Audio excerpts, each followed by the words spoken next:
দুই পা অচল, শরীর কুঁজো, হুইল চেয়ারই চলাফেরার একমাত্র ভরসা। তবুও কারো কাছে হাত পাতেননি। নিজের আত্মসম্মান আর পরিশ্রমকে সম্বল করে জীবনের সঙ্গে বেঁচে থাকার লড়াই চালিয়ে যাচ্ছেন মাদারীপুরের ডাসার উপজেলার দক্ষিণ ডাসার বেতবাড়ি গ্রামের বাসিন্দা সৈয়দ কাঞ্চন হোসেন। ছোটবেলা থেকে আমার টাইফয়েড জ্বর হয়েছিল। টাইফয়েড জ্বরের পরে আমার দুইটি পাই নষ্ট হয়ে যায়। আমি হাঁটতে পারি না, কিন্তু আমি নিজের কাছে নিজে করে খাই।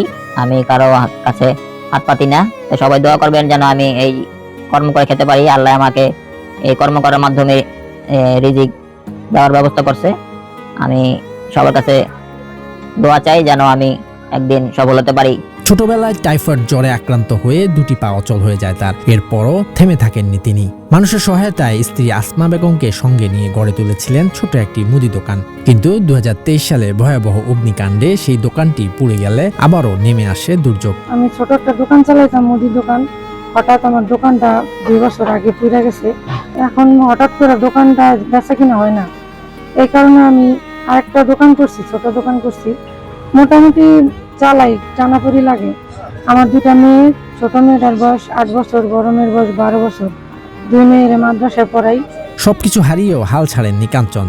নতুন করে বাঁচার স্বপ্ন নিয়ে ডাসার সরকারি মহিলা কলেজের পাশে চালু করেন একটি ছোট সিঙ্গারাপুরির দোকান। সেখানে সিঙ্গারাপুরি, পেঁয়াজু সহ বিভিন্ন খাবার বিক্রি করে চলছে তাদের 4 সদস্যের সংসার। আপনি আর একা নন। ইউনিভার্সাল কার্ডিয়াক হসপিটাল, আপনার হৃদয়ের আরো কাছে।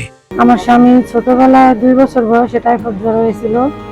অনেক চিকিৎসা করছে, কিন্তু ভালো হয় না। ওনার পা হাত দুটা অকেজ হয়ে গেছে। ডান হাত দিয়ে ভালোই কাজ কাম করতে পারে, কিন্তু বাম হাতে কম জোর পায়। এখানে আমি নিজে হাতে ভাজা পোড়া তৈরি করি, এগুলা দিয়ে আমার সংসার চালাই।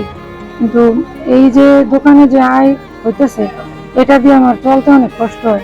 স্থানীয়দের মতে কাঞ্চন হোসেন প্রমাণ করেছেন প্রতিবন্ধকতা নয়, ইচ্ছা শক্তি মানুষের সবচেয়ে বড় শক্তি। তিনি সমাজের বোঝা না হয়ে তিনি একটি দৃষ্টান্ত স্থাপন করেছেন, যিনি একটা দোকানের মাধ্যমে তিনি তার পরিবারকে তিনি ভরণ পোষণ করেন।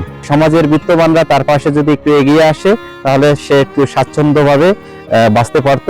সৈয়দ কাঞ্চন ছোটবেলা থেকেই 2 পা অচল, কিন্তু সে কখনো ভিক্ষা করে নাই। ওয়াইফকে নিয়ে সে ভাজা পোড়ার দোকান বিক্রি করে। এর আগে দোকান ছিল, সেটা পুড়ে যাওয়ার পরেও সে কিন্তু সংগ্রাম চালিয়ে যাচ্ছে। সে মানবতার জীবনযাপন করছে, কিন্তু তারপরেও তিনি ভিক্ষাবৃত্তি যে জিনিসটা সেটা সে করেননি। সে কর্ম করেই খাওয়ার প্রতিশ্রুতি দিয়ে চলছেন এবং সে কর্ম করে খাচ্ছেন। শারীরিক প্রতিবন্ধী হলেও আত্মসম্মান আর কঠোর পরিশ্রম দিয়ে জীবনকে এগিয়ে নেয়ার অনন্য দৃষ্টান্ত স্থাপন করেছেন সৈয়দ কাঞ্চন হোসেন।